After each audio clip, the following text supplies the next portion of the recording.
નમસ્કાર વિદ્યાર્થી મિત્રો, હું ભાર્ગવ પરમારમાં YouTube ચેનલ બ્રાઇટ ટ્યુશન ક્લાસીસમાં તમારું હાર્દિક સ્વાગત કરું છું. આજે આપણે ધોરણ 10 નું અધૂરો ભાગ એટલે કે રાસાયણિક પ્રક્રિયા અને તેના સમીકરણનો ત્રીજો ભાગ ગણીશું. આપણે છેલ્લે વિસ્થાપન પ્રક્રિયા જોઈ, જેમાં ઉદાહરણ હતું FeSO4 વત્તા Cu એટલે બનતું Cu Fe નું વિસ્થાપન થતું હતું, સોરી CuSO4 વત્તા Fe એટલે આ Fe વડે Cu નું વિસ્થાપન થતું હતું અને બનતું હતું FeSO4 વત્તા Cu સોલિડ બરાબર. આ એક પ્રકારની વિસ્થાપન પ્રક્રિયા આપણે ભણેલા. વિસ્થાપન પ્રક્રિયાનું ઉદાહરણ એવું હતું કે વ્યાખ્યા હતી કે એક જે ઓછી ક્રિયાશીલ તત્વ હોય એના વધુ ક્રિયાશીલ તત્વ તેને દૂર કરી તેના સ્થાને એક પોતાનું સ્થાન ગ્રહણ કરે અને પેલાને દૂર કરે, એને કહેવાય વિસ્થાપન પ્રક્રિયા. બરાબર.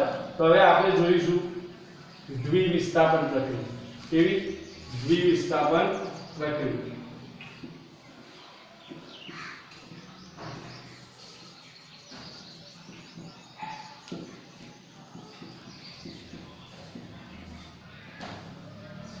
તો દ્વિવિસ્થાપન પ્રક્રિયા કોને કહેવાય? તો દ્વિવિસ્થાપન એટલે કે બે અણુ હોય એમાં અરસપરસ આયનોનું સ્થાનાંતર થતું હોય એને કહેવાય દ્વિવિસ્થાપન. એક એક્ઝામ્પલ લઈએ કે Na2SO4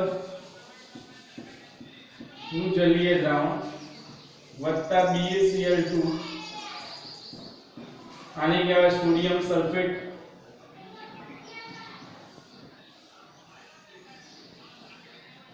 આને કહેવાય બેરિયમ ક્લોરાઇડ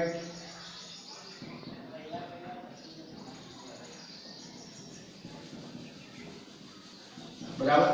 હવે જ્યારે આ બંને વચ્ચે રાસાયણિક પ્રક્રિયા થતી હોય ત્યારે શું થાય કે આ Na અને BaCl2 એક કસોટી લઈએ કે આપણે એક ટેસ્ટ ટ્યુબ લઈએ છીએ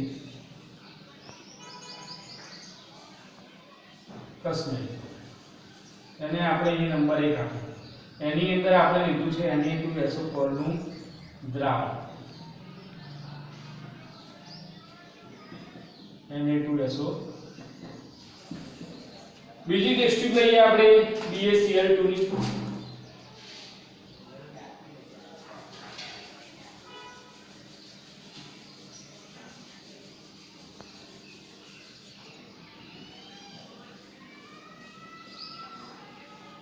બીજી ટેસ્ટ ટ્યુબ સાથે લીધી BaCl2 ની. હવે Na2SO4 અને BaCl2 વચ્ચે જ્યારે રાસાયણિક પ્રક્રિયા થશે ત્યારે શું થશે? જ્યારે બંને ટેસ્ટ ટ્યુબને ભેગી કરવામાં આવે એક ત્રીજી ટેસ્ટ ટ્યુબમાં ત્યારે આ ટાઈપના સફેદ અવક્ષેપ મળશે. શું મળશે? સફેદ અવક્ષેપ અને થોડું જલીય દ્રાવણ મળશે. શું મળશે? જલીય દ્રાવણ. તો આપણે રિએક્શન જોઈએ કે આની અંદર આ ટેસ્ટ ટ્યુબની અંદર શું રિએક્શન થયું છે. તો પહેલા તો Na2SO4 અને BaCl2 વચ્ચે જ્યારે રાસાયણિક પ્રક્રિયા થશે સૌપ્રથમ બંનેનું આયનીકરણ થશે. આયનીકરણ એટલે આયન છૂટા પડશે 2Na+ SO4 - 2 બરાબર. આ ધન આયન અને ઋણ આયન છૂટા પડશે. આ બાજુથી આ ધન આયન અને ઋણ આયન છૂટા પડશે Ba+2 + 2Cl- બરાબર. જ્યારે બંને ભેગા થશે ત્યારે બંનેનું શું થશે? એક સાથે આયનીકરણ. તો આનો ધન આયન આના ઋણ આયન સાથે જોડાશે એટલે કે પહેલાનો ધન આયન બીજાના ઋણ આયન સાથે જોડાશે, બીજાનો ધન આયન પહેલાના ऋण આયન સાથે જોડાશે એટલે અહીંયા બનશે પહેલા BaSO4 ક્ષાર વત્તા 2NaCl. હવે જુઓ અહીંયા એક જ વખતે એટલે કે એક જ રાસાયણિક પ્રક્રિયામાં બંને આયનોનું વિસ્થાપન થાય છે. એટલે કે અહીંયા Na નું અને અહીંયા Ba બંને વિસ્થાપન થતું હોય એટલે કે એક જ રાસાયણિક પ્રક્રિયામાં આયનોનું શું થતું હોય? સ્થાનાંતર થતું હોય અથવા વિસ્થાપન થતું હોય એવી પ્રક્રિયાને શું કહેવાય? દ્વિવિસ્થાપન પ્રક્રિયા. તો એની વ્યાખ્યા એ થશે કે એક જ રાસાયણિક પ્રક્રિયા દરમિયાન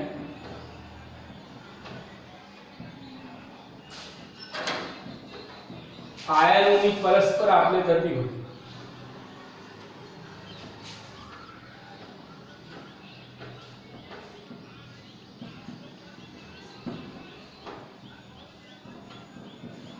તેવી રાસાયણિક પ્રક્રિયાને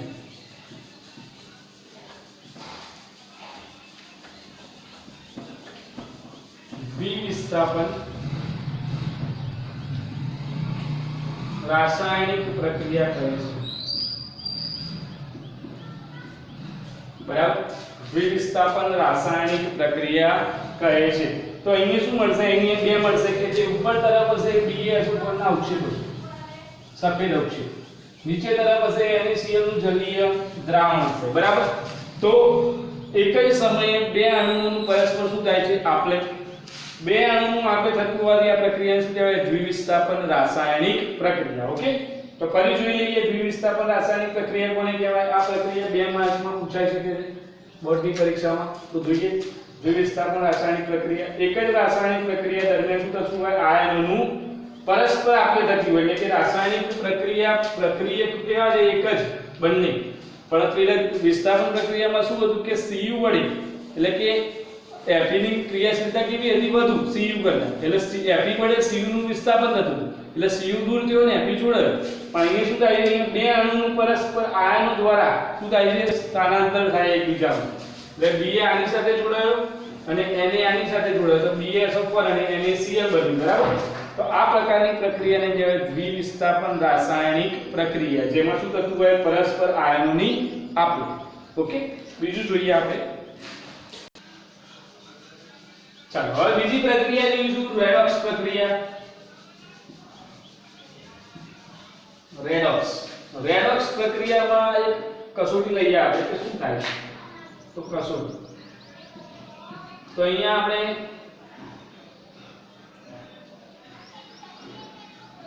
એક ડીશ લીધી છે, જેની અંદર નાખી છે Cu, એટલે કે તાંબાનો ભૂકો. શું લીધું છે? તાંબાનો ભૂકો.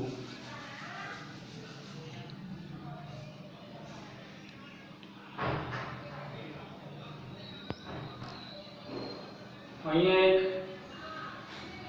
સ્પિરિટ લેમ્પ અથવા બન્સન બર્નર મૂકેલું છે.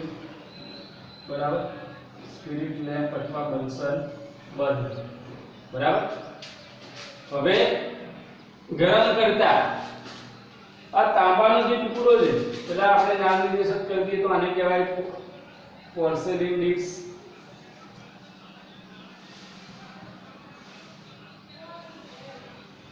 તારવાળી જાળી,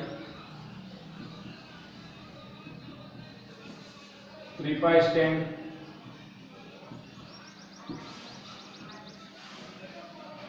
બન્સન બર્નર અથવા સ્પિરિટ લેમ્પ. બરાબર, હવે જેમ જેમ આ તાંબાનો ભૂકો ઉષ્મા ગ્રહણ કરશે એમ કાળો પડતો જશે. બરાબર, એનું કારણ શું? કે આ જે તાંબાનો ભૂકો એ ઓક્સિજન સાથે પ્રક્રિયા કરી શું બનાવશે? CuO, એટલે કે કોપર ઓક્સાઇડ. એટલે કે જેમ જેમ એ ગરમ થતો જશે એમ એના કલર રંગમાં શું થશે? પરિવર્તન, એટલે કે કાળો બનતો જશે. એટલે કે ઓક્સિજન સાથેની પ્રક્રિયાથી શું બને છે? Copper oxide. તો જોઈએ રિએક્શન કેવી રીતે થશે. તો સૌપ્રથમ એક ડીશમાં તાંબાનો ભૂકો લઈ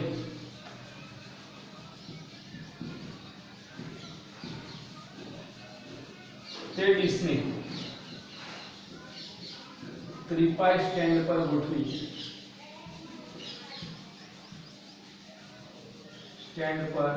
ગોઠવી તેને ગરમ કરતા, તેને સ્પિરિટ લેમ્પ વડે ગરમ કરતા.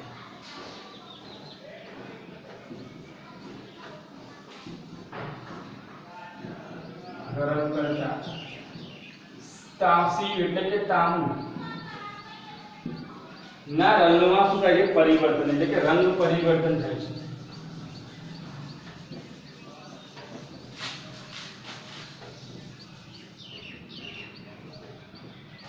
પરિવર્તન થાય છે. કેવો રંગ? કે કાળો રંગ બને છે.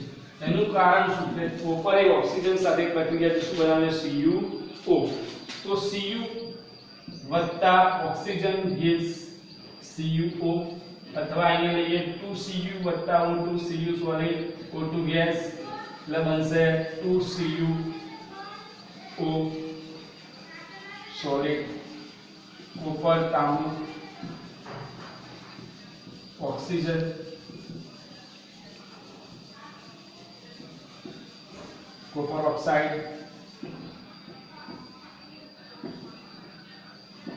હવે જો કે ઓક્સિડેશન પ્રક્રિયા કોને કહેવાય પહેલા ઓક્સિડેશન પ્રક્રિયા જોઈએ તો ઓક્સિડેશન પ્રક્રિયાનો મતલબ ઓક્સિજનનો ઉમેરો થયો ઓક્સિડેશન એટલે શું ઓક્સિજનનો ઉમેરો થયો તો આની અંદર Cu હતું અને Cu માંથી બન્યો CuO બરાબર તો Cu માંથી CuO દરમિયાન ઓક્સિજન કોપરની અંદર શું થાય ઓક્સિજન એડ થાય છે તો આ પ્રક્રિયાને કહેવાય ઓક્સિડેશન તો ઓક્સિડેશન પ્રક્રિયાની વ્યાખ્યા એવી થાય કે જે પ્રક્રિયામાં ઓક્સિજન ઉમેરાતો હોય અથવા હાઇડ્રોજન દૂર થતો હોય તેવી પ્રક્રિયાને કહેવાય ઓક્સિડેશન પ્રક્રિયા શું કહેવાય જે પ્રક્રિયામાં ઓક્સિજન ઉમેરાતો હોય અથવા હાઇડ્રોજન દૂર થતો હોય તેવી રાસાયણિક પ્રક્રિયાને કહેવાય ઓક્સિડેશન પ્રક્રિયા ફરી જોઈએ રેડોક્સ પ્રક્રિયા આ અડધી પ્રક્રિયા છે બીજી હજુ જોવાની છે તો બી ફરી જોઈ લઈએ કે શું લીધું છે પોર્સેલિન ડીશ એના પર શું એની અંદર શું નાખ્યું છે તાંબાનો ભૂકો એને ગરમ કરતા તે શું હવામાન ઓક્સિજન સાથે પ્રક્રિયા કરી શું બનશે કોપરનો ઓક્સાઇડ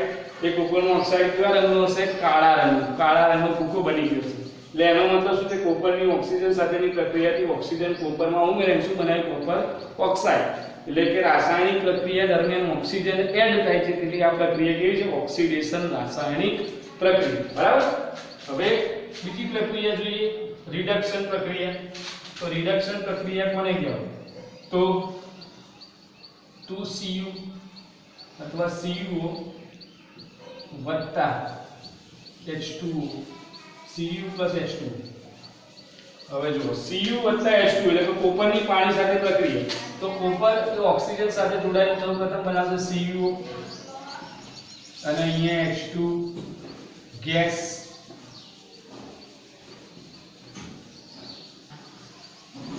બરાબર હવે આ પ્રક્રિયા રેડોક્સ પ્રક્રિયા છે બરાબર શું કહેવાય રેડોક્સ પ્રક્રિયા કઈ રીતે તો કોપર જે પાણી સાથે પ્રક્રિયા કરીને શું બનાવે છે કોપરનો ઓક્સાઇડ CuO એટલે કે એની અંદર ઓક્સિજન એડ થયો કોપરની અંદર ઓક્સિજન એડ થયો આ પ્રક્રિયાને કહેવાય ઓક્સિડેશન હવે આ H2O ની અંદર ઓલરેડી ઓક્સિજન હતો અને ઓક્સિજન દૂર થયો તો ઓક્સિજન દૂર થાય અથવા હાઇડ્રોજન ઉમેરાય ઓક્સિજન દૂર થાય અથવા હાઇડ્રોજન ઉમેરાય એવી રાસાયણિક પ્રક્રિયાને કહેવાય રિડક્શન પ્રક્રિયા શું કહેવાય રિડક્શન પ્રક્રિયા એટલે કે જ્યારે કોઈ રાસાયણિક પ્રક્રિયા ઓક્સિડેશન રિડક્શનની વ્યાખ્યા ખાસ યાદ રાખજો કે જ્યારે રાસાયણિક પ્રક્રિયા દરમિયાન શું થતું હોય ઓક્સિજન ઉમેરાતો હોય અથવા હાઇડ્રોજન દૂર થતો હોય તેવી રાસાયણિક પ્રક્રિયાને કહેવાય ઓક્સિડેશન અથવા એવી રાસાયણિક પ્રક્રિયા જેની અંદર ઓક્સિજન દૂર થતો હોય હાઇડ્રોજન એડ થતો હોય તેવી રાસાયણિક પ્રક્રિયાને શું કહેવાય રિડક્શન પ્રક્રિયા તો બંને પ્રક્રિયા એક જ સમીકરણમાં એક સાથે થતી હોય એટલે કે ઓક્સિડેશન બી થતું હોય અને રિડક્શન બી થતું હોય તેવી રાસાયણિક પ્રક્રિયાને કહેવાય રેડોક્સ પ્રક્રિયા શું કહેવાય રેડોક્સ પ્રક્રિયા Cu સોલિડ વત્તા H2O ગેસ CuO વત્તા H2 ગેસ હવે સમીકરણમાં ખાસ તમે આ જે નીચે જે નિશાની લખો તો S લિક્વિડ આ સોલિડ આ ગેસ આ બધું બી લખવું જરૂરી તો ધાતુ હંમેશા કયા સ્વરૂપમાં હોય સોલિડ સ્વરૂપમાં એટલે કે ઘન સ્વરૂપમાં તે જ્યારે Cu હોય લખો Fe લખો ગમે તે ધાતુનું નામ લખો તો એની નીચે શું લખવું પડે S H2 છે O2 છે આ બધા પાછળ શું લખવું પડે N2 છે નીચે લખવું પડે ગેસ એટલે વાયુ સ્વરૂપે હોય બરાબર H2O લિક્વિડ સ્વરૂપે બી હોય અને પ્રવાહી ગેસ સ્વરૂપે બી હોય તો તમારે જનરલી લખવાનું લિક્વિડ સ્વરૂપે જ્યારે કોઈ ધાતુનો ઓક્સાઇડ બને એ કયા સ્વરૂપે હોય ઘન સ્વરૂપે તો એ બી કયા સ્વરૂપે લખવાનું S એટલે કે આ નિશાની લખવી ખૂબ જ જરૂરી છે તો જોઈએ રેડોક્સ પ્રક્રિયા ફરીથી તો રેડોક્સ પ્રક્રિયામાં આપણે જોયું કે એક તાંબાની ડીશ લીધી છે એની અંદર આપણે શું નાખ્યું છે તાંબાનો ટુકડો પોર્સેલિન ડીશમાં શું નાખ્યું તાંબાનો ટુકડો એને ત્રિપાઈ સ્ટેન્ડ પર ગોઠવી આપણે શું કર્યું છે સ્પિરિટ લેમ્પ વડે તેને ગરમ કરી તાંબુ ઉષ્મા ગ્રહણ કરી ઓક્સિજન સાથે પ્રક્રિયા કરી કયા રંગમાં પરિવર્તન થાય છે કાળા રંગમાં એ કાળા રંગમાં પરિવર્તન થવાનું કારણ શું છે કોપર ઓક્સિજન સાથે પ્રક્રિયા કરી શું બનાવે કોપરનો ઓક્સાઇડ બીજી એને કીધી આપણે ઓક્સિડેશન પ્રક્રિયા. કેમ ઓક્સિડેશન પ્રક્રિયા કરી? કારણ કે રાસાયણિક પ્રક્રિયા દરમિયાન ઓક્સિજન એડ થતું હોય, હાઇડ્રોજન દૂર થતું હોય તેવી રાસાયણિક પ્રક્રિયાને કહેવાય ઓક્સિડેશન પ્રક્રિયા. બીજી પ્રક્રિયા જોઈ Cu ની H2O સાથેની પ્રક્રિયા. શેનું રિએક્શન? CuO વત્તા શું બન્યું? H2, એટલે કે ઓક્સિડેશન પ્રક્રિયા બી થાય છે, રિડક્શન પ્રક્રિયા બી થાય છે. એટલે કે જે સમીકરણમાં રિડક્શન અને ઓક્સિડેશન બંને થતી હોય તેવી પ્રક્રિયાને શું કહેવાય? રેડોક્સ પ્રક્રિયા. તો અહીંયા આપણે પહેલા વ્યાખ્યાઓ જોઈ લઈએ. ઓક્સિડેશન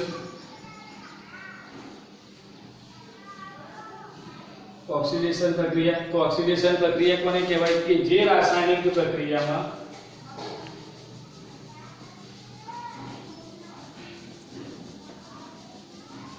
ઓક્સિજન એડ થતો હોય,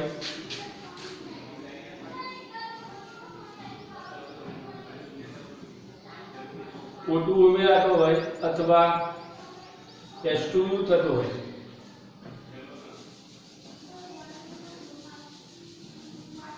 તેને ઓક્સિડેશન પ્રક્રિયા કહેવાય. બરાબર. હવે રિડક્શન પ્રક્રિયા કોને કહેવાય? RED એટલે રિડક્શન. બરાબર. કે જે રાસાયણિક પ્રક્રિયામાં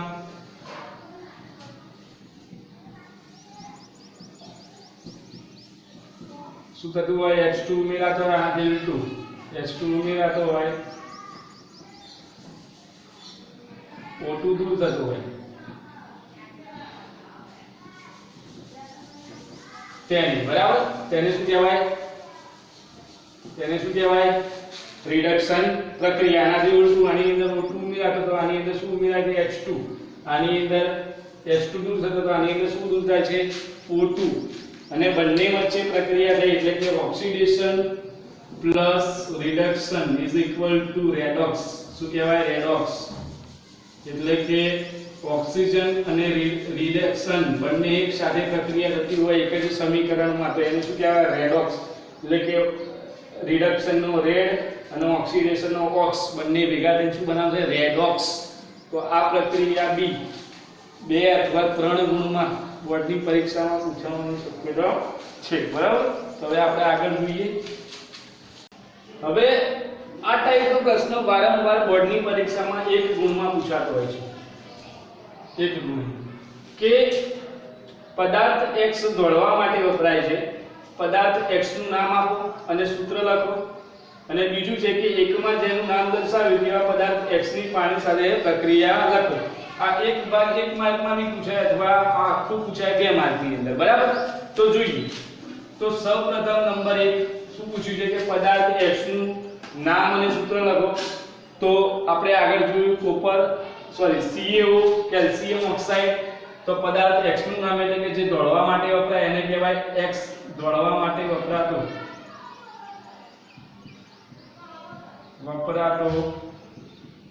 પદાર્થ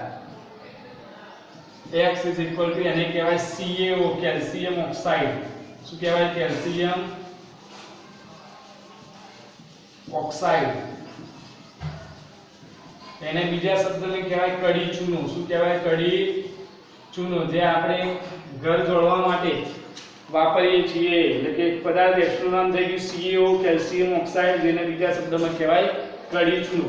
બીજો શબ્દ આપણને બીજું પૂછ્યું છે કે એકમાં જેનું નામ દર્શાવ્યું તેની પાણી સાથેની પ્રક્રિયા લખો. તો એકમાં આપણે શેનું નામ દર્શાવ્યું? CaO. તો CaO એટલે કે કેલ્શિયમ ઓક્સાઇડ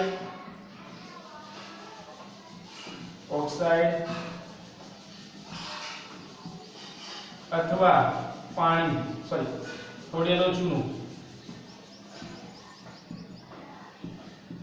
એની સાથે પ્રક્રિયા છે પાણી સાથે. એટલે કે CaO સોલિડ વત્તા H2O લિક્વિડ. બરાબર. CaO સોલિડ વત્તા H2O લિક્વિડ. એટલે બંને વચ્ચે પ્રક્રિયા થઈ. હવે જો અહીંયા કેલ્શિયમ ના કેટલા અણુ છે? 2. સોરી 1. ઓક્સિજન ના 1 ને 1 કેટલા અણુ થયા? 2. હાઇડ્રોજન ના કેટલા છે? 2. તો બનશે Ca. પહેલા તો Ca મૂકી દઈએ.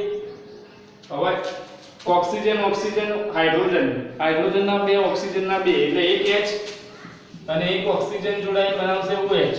તો બીજો H અને બીજો ઓક્સિજન જોડાઈ બનાવશે OH. તો આને કહેવાય OH ટ્વાઇસ. ટ્વાઇસ એટલે 2 વાર. ટ્વાઇસ એટલે કેટલી વાર? 2 વાર. તો CaOH ટ્વાઇસ. CaOH ટ્વાઇસ જેને કહેવાય કેલ્શિયમ હાઇડ્રોક્સાઇડ. કેલ્શિયમ હાઇડ્રોક્સાઇડ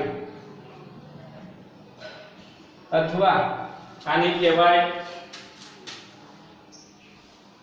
આને કડી ચૂનો કહેવાય આને કહેવાય ફોડેલો ચૂનો શું કહેવાય ફોડેલો ચૂનો હવે આ રિએક્શન આપણે ઉષ્મીય વિઘટન પ્રક્રિયામાં જોયું કે જેમાં ઉષ્મા મુક્ત થતી CaO H2 એટલે CaOH વત્તા ઉષ્મા તો કેલ્શિયમ ઓક્સાઇડની પાણી સાથેની પ્રક્રિયાથી શું બનશે કેલ્શિયમ હાઇડ્રોક્સાઇડ જેને કહેવાય ફોડેલો ચૂનો અથવા કડી ચૂનો CaO ને કહેવાય કડી ચૂનો CaOH ને કહેવાય ફોડેલો ચૂનો આ બે વસ્તુ ખાસ યાદ રાખજો 1 માર્ક અથવા 2 માર્કની અંદર બોર્ડની પરીક્ષામાં પૂછાઈ શકે છે ફરી જોઈએ કે પદાર્થ X દોડવા માટે વપરાય છે તો એ દોડવા માટે વપરાતા પદાર્થનું નામ કયું CaO કેલ્શિયમ ઓક્સાઇડ જેને કહેવાય કડી ચૂનો બીજું કે એની પાણી સાથેની પ્રક્રિયા તો CaO H2O તો Ca એક જ છે તો Ca મૂકી દીધો પહેલા આ બનશે જલીય દ્રાવણ સ્વરૂપે જેને કહેવાય એક્વાયર્સ બરાબર CaO સોલિડ H2O એ હાઇડ્રોજનના બે છે ઓક્સિજનના બે અણુ એટલે OH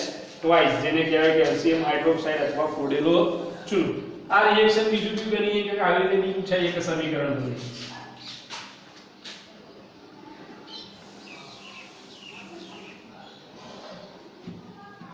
આવી રીતે બી તમને પૂછાય કે ZnSO4 વત્તા BaCl2 વચ્ચેની રાસાયણિક પ્રક્રિયાથી શું બનશે તો Zn નું પહેલા તો આયનીકરણ થશે Zn+2+SO4 -2 gives Ba+2+2Cl- બંને વચ્ચે આયનીકરણ થાય તો આ પ્રક્રિયા કેવા પ્રકારની પ્રક્રિયા કહેવાય એ બી પૂછાય તો આપણે જોઈએ કે આ સમીકરણ જોઈએ પછી કેવા પ્રકારની પ્રક્રિયા છે જોઈએ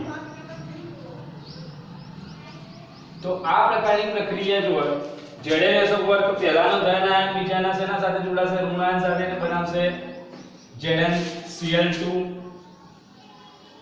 પછી બીજાનો ધન આયન પહેલાના ઋણાયન સાથે જોડાઈ બનાવશે BaSO4 શું બનાવશે BaSO4 હવે આમાં પરસ્પર શું થાય છે આયનોની આપલે તો પરસ્પર આયનોની આપલેથી જે રાસાયણિક પ્રક્રિયા સંભવ બનતી હોય એને આપણે શું કહી દઈએ દ્વિવિસ્થાપન રાસાયણિક પ્રક્રિયા તો આવા પ્રકારનું સમીકરણ બી પૂછાઈ શકે 1 માર્કની અંદર જેમાં પૂછ્યું હોય કે આ પ્રકારની પ્રક્રિયા શું કહેવાય તો અથવા તમને પ્રક્રિયા આપેલી હોય પ્રક્રિયકના અણુ આપેલા હોય નિપજ બનાવવાનું કીધું હોય તો આ ટાઈપના પ્રશ્નો વારંવાર NCERT ના સિલેબસ પ્રમાણે પૂછાતા હોય છે તો આપણે વધુ આગળ અભ્યાસ પાર્ટ 4 માં મળીશું તો તમને લેક્ચર ગમ્યો હોય તો લાઈક કરો સબસ્ક્રાઇબ કરો કોમેન્ટ કરો અને વધુમાં વધુ સુધી પહોંચાડો થેન્ક યુ